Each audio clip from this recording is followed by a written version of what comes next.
নমস্কার বন্ধুরা, welcome to Deepa's home kitchen Goalpara. আজকে আমি বানাবো পাঁঠার মাংসের ঝোল। তার জন্য আমি পাঁঠার মাংসটা নুন, হলুদ, কাঁচা লঙ্কা আর কাঁচা তেল দিয়ে ভালো করে মিশিয়ে প্রেসার কুকারে বসিয়ে দিব সিদ্ধর জন্য। তারপরে এখানে আমি আলু কেটে নেব। এখানে আমি 3টে আলু নিয়েছি, ছোটা পেঁয়াজ, চারটে রসুন নিয়েছি। আলুগুলো আমি এবার ভেজে নেব। আলুগুলো কিন্তু সিদ্ধ করে নিয়েছিলাম আমি। আলুগুলো ভাজতে বসিয়ে দিয়ে দেখো আমি এখানে পেঁয়াজ বাটা, রসুন বাটা আর কাঁচা লঙ্কা, শুকনো লঙ্কা বাটা দিয়ে ভালো করে মাংসটাকে ম্যারিনেট করে নেব। তারপর এখানে আমি দেখো আলুগুলো ভাজা হয়ে গেছে। আলুগুলো নাড়িয়ে চাড়িয়ে এপিট উপুট করে দিয়ে আলুগুলো ভালো করে ভেজে একটা থালের মধ্যে নামিয়ে নেব।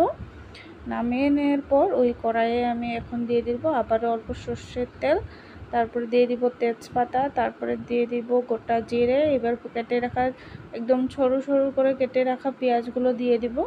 পেঁয়াজগুলো দিয়ে কিছু সময় আমি এখানে লাল করে ভেজে নেব। তারপরে এখানে দিয়ে দিব ম্যারিনেট করে রাখা মাংসগুলো।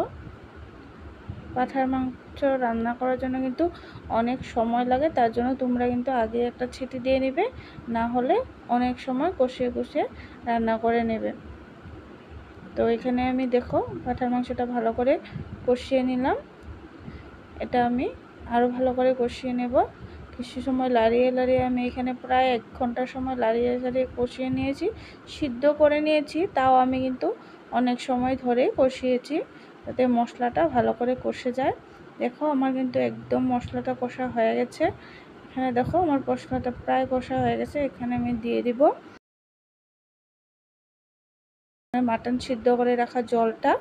যে মাটনটা আমি সিদ্ধ করেছিলাম সেই জলটা আমি এখানে দিয়ে দিব। দেখো জলটা দিয়ে দিলাম। এখন আমি লাড়িয়ে চাড়িয়ে তরকারিটাকে ফুটতে দিব।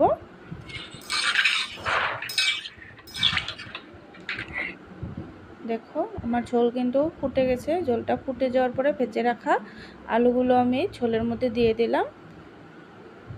ঝোলের মধ্যে আলুগুলো দিয়ে কিছু সময় নেড়ে চেড়ে নেব। বাঙালিদের কিন্তু আলু ছাড়া মাংস আনকমপ্লিট, তার জন্য মাংসতে আলু দিতেই হবে। পাঁঠার মাংস মানে আলু দিতেই হবে। তো আমি এখানে আলু দিয়ে দিয়েছি। আলু দিয়ে কিছু সময় ফুটিয়ে নেওয়ার পর দিয়ে দিলাম গরম মশলা বাটা।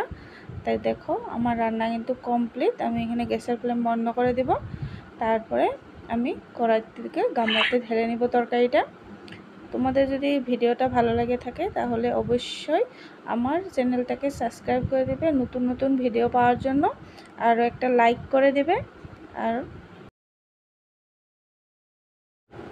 অবশ্যই ভিডিওটাকে প্রথম থেকে শেষ পর্যন্ত দেখবে।